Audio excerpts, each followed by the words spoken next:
My husband's paranoia has gotten so intense that he demanded I wear a tracker while he's on his work trip, and now I have just 2 weeks to leave my whole life behind before he gets back. I, 29 female, have been married to my husband, 30 male, who I'll call Alex. Alex and I met in college during our freshman year. We started off as just friends, and got married 7 months ago. I've gotten along with his family, but we aren't super close, but we're friendly enough. The problem is that Alex has begun to make me incredibly uncomfortable. Firstly, he started asking me who I'm meeting with, where, what we plan on doing, how long every single time I leave the house without him. At first, I just thought he was being protective and a good partner just in case something happened, but then he started checking my phone after the visits, vetting and researching each of my friends as well. He also has been pursuing me to link my bank account to his, as he's in charge of the finances when he was perfectly fine with keeping them separate before. We fight about it almost every day. Finally, yesterday when he was preparing to go on a work trip for 2 weeks in California, he demanded I wear a tracker so he could keep an eye on me while he's gone. I can't do this anymore. I feel like I'm suffocating, and his family, who I've spoken to about his worrying behavior, just said he's being careful and protective as a good husband should. I need to gather my things together and find a way to be gone before he gets home without tipping him off. He's always threatened that if he ever found me cheating on him, he'd turn in divorce papers the same day. He keeps a filled-out copy in his desk. I'm going to submit those the day I leave. But there's so much to do: Bergen, finding a new place to live, seeing if my job has any transfers available, packing and moving in 2 weeks. His return flight is in 2 weeks, so I need to move quickly. I'm posting here because I don't have any close family, and I can't risk dragging my friends into this as we share the same friends. I just needed a place to vent, and ask if anyone has any advice on the easiest and safest way to do this. Edit. Oh my god, you guys are amazing. I never even thought to not use his divorce papers. I'll check for cameras before I start any packing or prepping. I may also shred his divorce papers just in case and look into getting a lawyer for myself. I'm in a no-fault divorce state, that much I so remember, which will help. I'll update again when I know more. The tracker he wants me to use is a small clip to put on the belt or waistband. I'll wear it unless I'm going or doing something related to me leaving. No pets yet, thankfully. First update 2 days later. So I've gotten a lot of support and helpful advice along with questions I thought I should clarify before I proceed with the update. Some ask why I'd be hiding things from Alex regarding going out and who I'm meeting with. I don't, and I have nothing to hide. However, when he begins to then double-check everything I tell him with the other people there, right down to each person I talked to and what I said. Did I send any text messages? Did I order food? How much did I eat? That's when it started to feel like I was slowly being pushed into a corner. It didn't start that bad, but gradually grew worse over time. All of the Reddit subs my in-laws' families are part of are related to gardening and DIY, so I highly doubt they'll see this. If so, by the time they do, I'll hopefully be gone. I talked to my job and explained things to my manager. And they promised to look into openings in other states to see if they could get me into one. They'll have an update on that in 3 days. I trust that my bank account is secured, considering he's tried to get into it before and failed. I found one camera in the kitchen, another in the living room, and one in our bedroom. As such, I've left them in place for now and done all other planning, in the bathroom pretending I'm taking a bath. I'm honestly staying away from the domestic violence services as my sister-in-law is unfortunately higher up in those, considering she volunteers there, and I have a feeling if I did show up there, they would know in a heartbeat. I can't look for apartments until I get the update from my work, but either or, I'm still going to be leaving the state. The day before I do, I will be changing my number carrier and wiping my laptop and all of his electronics before I do. I've met with 2 lawyers so far and had them look over the paperwork. My husband had prepared and both said that it did have some clauses in it that could have caused me some trouble down the line. What alarmed all of us closed the fact that several of those clauses dealt with future children, and not as a hypothetical. Like several here suggested, I have a feeling he fully intended on getting me pregnant to keep me trapped and tied to him. There are 3 other locations my job could send me to, and I have. As a precaution, I've begun looking into all 3 cities and housing in the areas. Just in case one of those, this is the one they send me to. Even if they don't have an opening that they can push me into, then I will just have to quit, move and figure things out on my own. I have enough money to live and survive for a few months until I can pick up another job. Unfortunately, all of our friends are mutuals and would likely be unaware of the consequences of saying or sharing anything I do or say with my husband. I don't have any surviving close family, and obviously my in-laws are not a good resource to rely on. I am on my own, unfortunately, other than the wonderful bonds I've begun to make here. I will update again if I get more information or something else happens. Otherwise, I'll update when my work gets back to me. I do plan on leaving before he returns, though, just to make sure that I'm not anywhere near here at that time. Second update 1 day later. Good news. My work has an opening I qualify for that will not only shift me across the country, but also comes with a salary increase as well. I've started telling my in-laws and friends that I'm planning a surprise outing for when my husband gets back for just the 2 of us. This way, people don't give me odd looks if they see me out and about. I've even gone as far as asking my mother-in-law to show me his favorite recipes. Meanwhile, I found a moving company that, while small, is willing to work in a storm. The reason is in 5 days, we're supposed to get hit with a large storm front. I plan to shut off the breaker and say we lost power if he asks, just as several people here suggested, and even sent him a short clip of the storm. I will have all of my stuff moved that afternoon, and I will be flying out once the weather has cleared enough to do so. I have a lawyer who will push my divorce through, and I filled out the necessary paperwork so that I don't have to be here for it. I'm not suing for assets or alimony, and I've shredded his divorce papers as well. I've set up a cheap payphone plan until this is all said and done, at which point I will find a new carrier, number, and phone. This one is being wiped and left behind. My laptop is provided by my work, and the IT department inspected it thoroughly and it was clean, thankfully. No other electronics aside from my laptop. New phone will be coming with me. If Alex needs to talk to me, he can do it through my lawyer. Not sure if anything else will happen. My fingers are crossed that he doesn't think anything's amiss until after I leave, and I'm not turning the breaker back on when I do. He can when he gets home. My work is covering the plane ticket, so that at least is one expense I don't have to finagle in. Third update 7 days later. It's been a busy week, but I've gotten so much done. Firstly, I am now out of the house and am currently in a hotel while I look for an apartment. It's a big city, bustling with people no matter where you look. We had a pretty bad storm system hit back home, that actually lasted 2 days. High winds, thunder, lightning, and even hail everywhere. I didn't take much from the house: my documents, clothes, and important sentimental items. I left all of the furniture and electronics behind. I cleaned the house top to bottom and took pictures on my phone so he couldn't claim I damaged anything when I left. My lawyer has already started divorce proceedings, and my husband will be served on the 8th. His plane is due to land early morning, and the sheriff will be there at the house waiting for him. He is very much about public appearances and reputation. My lawyer will be calling him as well to inform him that I am more than willing to air out everything to the public about his actions if it means securing my freedom from him. I will go to court as long as I must to get this pushed through. I haven't told our friends or his in-laws yet. I will do that while he is on the flight to prevent him from getting wind of it before he's handed the divorce papers. I will be calling around and explaining why we're getting divorced, to try and prevent him from twisting this into somehow being my fault. I don't want him trying to claim I had an affair or something, so I want to get the truth out before he can twist this. I'm doing okay.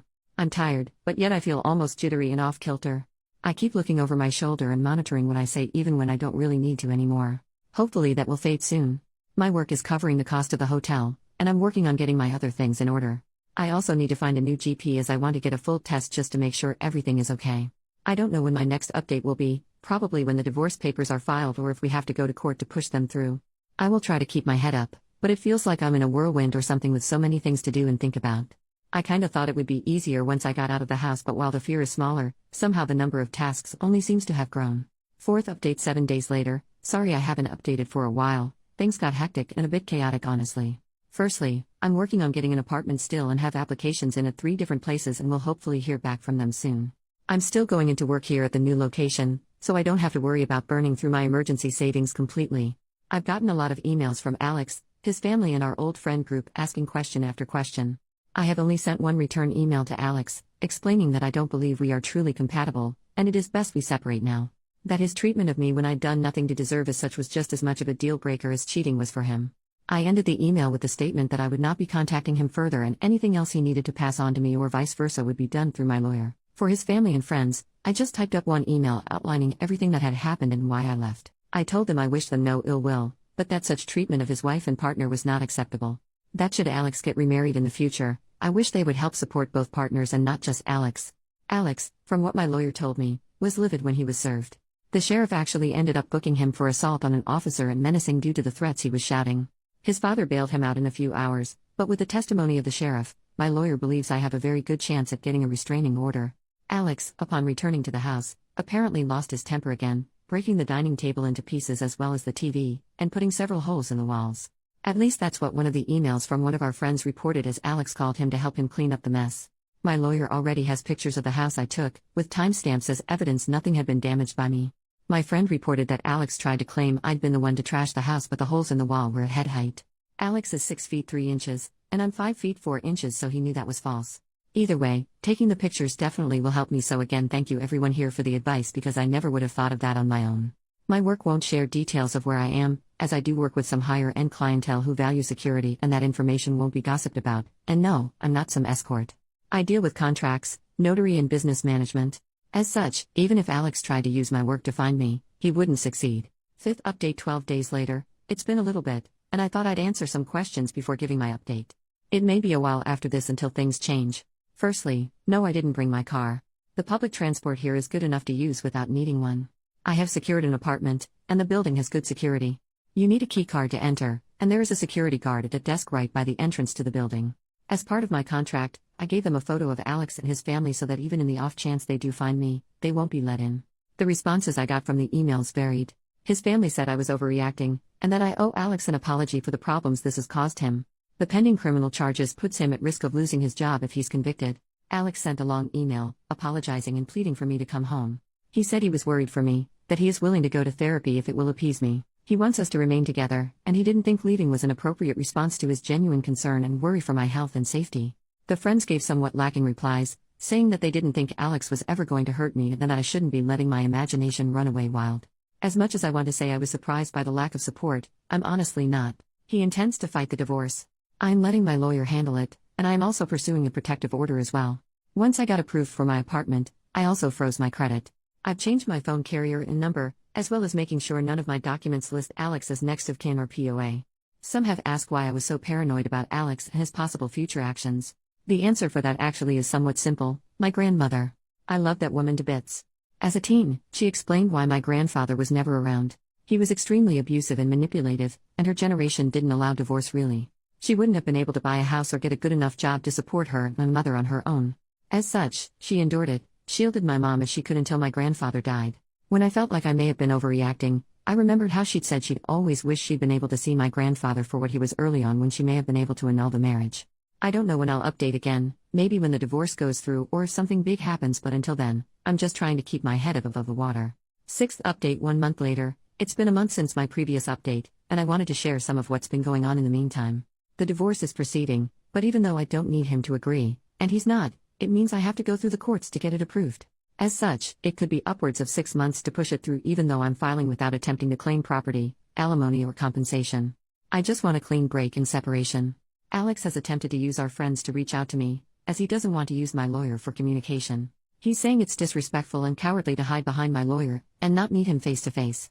Alex wrote me a letter that he did pass off to my lawyer, but the contents were him justifying his actions and claiming that in today's time it is dangerous for women to be on their own, which is why he was so intent on trying to keep me safe from harm. He wanted me to understand that he was trying to protect me as best he could and was hurt that I would just lie to him and hide my actions from him related to my dissatisfaction with our marriage and my moving. I didn't reply, because at no point did he apologize. All he did was turn everything around on me as I was being overly dramatic, emotional and cowardly. There was a second letter with Alex's from my sister-in-law. Her letter was honestly disturbing and completely justified my misgivings regarding approaching her in any kind of professional capacity. She spent 5 paragraphs detailing how a real abusive relationship looked like and that Alex was the furthest thing from abusive. The details she included were all related to financial abuse and physical abuse. Nothing like what Alex had been doing. She stated that my attempts to smear her brother's name for attention and clout made me the abuser, not him. I haven't really been able to process that, admittedly. Part of me can't help but wonder if she's right. I mean, I blindsided him by leaving as I did and then refusing to speak with him at all. My old boss recommended that I look into getting into therapy after I moved, and I think I need to. I have had a hard time adjusting to being on my own. I keep censoring myself and haven't even gone out to eat yet. I always end up worrying about what if someone sees me, what if I get in trouble for spending my money on something frivolous. My lawyer is continuing to fight for the divorce, and I shouldn't need to be physically present in court. Any meetings needed between me and the judge can be done via Zoom. I'm trying to avoid confrontation with Alex and his family for now as much as I can and passed both letters to my lawyer in case he needs them. Our friends are mostly trying to avoid taking sides still, and I'm honestly approaching the point of just letting them go as well. I'm tired of fighting for them to understand at this point. I don't know if anything is going to happen, so my next update may not be until around mid-November depending on how long it takes to push the divorce through. Work is going well, and it's helpful to have something familiar to anchor my day-to-day life when so much has changed and is changing even now. New update 4 months later. It's been a while since I last updated, as I needed to let the court step in as Alex was not willing to grant my request for a divorce. We started with mediated session via Zoom, but after 4 sessions it was decided that no compromise could be reached between us. The things Alex was pushing for were ones I'm not even willing to humor, let alone agree to. He wanted me to tell our friends and those I'd sent the information to about his actions that I'd made it up in order to gain sympathy. He also wanted me to pay him for defamation and suffering, especially the wages he lost because of sitting in jail for 2 days and missing work before getting bailed out. Lastly, he also wanted me to return and to quote him, stop my foolish behavior and act like a proper wife and partner. Yeah, no. So, needless to say, our mediated sessions went absolutely nowhere. The judge isn't seeming to buy into Alex's act, thankfully, because he certainly tried. It took me far too long to see Alex for who he was, and part of me feels like an idiot because I didn't see it at all. Yet, the judge seemed to clock him for exactly what he is within the first meeting. Maybe I just didn't want to see it.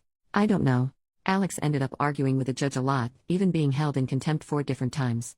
I think it's honestly why this moved as quick as it did. It didn't help that Alex tried to pull in his family as character witnesses, but they were dismissed by the judge as the abuse wasn't seen or heard by them, and as such, they only knew part of Alex's character. In his closing statement after he approved the divorce, he went on to call Alex a narcissist, and that if Alex loved himself so much to abuse the one he'd married to let the divorce happen, and marry a mirror next. I didn't think a judge was allowed to say that. At all. But my lawyer just shook his head and told me not to say anything, so we left. So here's the update I'm sure everyone's been hoping for and guessed: I'm officially divorced. The documents were processed 3 days ago, and I'm still in disbelief. I have no contact with Alex any longer, nor do I want any. I'm not going to give our friends my new contact information. I may not have replied to everyone, though I tried, but I did read all of your comments. I really did. Your repeated statements about how they weren't actually friends really helped me see that they weren't. So, I decided that since I moved far from that place, I needed to start over. New home, new place, new friends. It's slow, and I've started therapy, though it took almost 3 months to get it due to the usual wait times, but I've been going 3 times a week ever since. It's helping, even with things I thought were done and dusted. Alex didn't take the divorce well, according to my lawyer, who's been keeping up with him to make sure he stays away from me. He did something at work. I don't know what is. Obviously I have no way to gain that information, but whatever it was cost him his job. My lawyer also did something I didn't expect him to, but something I think everyone will like. He took the letter my ex-sister-in-law sent me and forwarded it to the domestic violence organization she works for, along with an informal statement regarding Alex, his actions, and the decision of the judge. She's been let go as well, and given how tight those organizations are with one another, my lawyer said that the likelihood of her getting a position at another is slim to none. I actually laughed, though I was a bit teary, when he said that, and that Slim is on a leaky rowboat to China. I've been crying a lot lately, but my therapist says it's normal and shows I'm actually processing things instead of bottling them up and pushing them down. I'll try to update in a month or so, if my emotions level out some, to explain a few more of the details, but I wanted to get this out there, and thank everyone for their continued support and encouragement. I appreciate each and every one of you. I really do. You gave me the hope that leaving him wasn't going to be this giant black mark I'd never heal from or move on from. Work is going well, and the sense of normality and routine is helping me avoid feeling like everything has been spiraling out of control.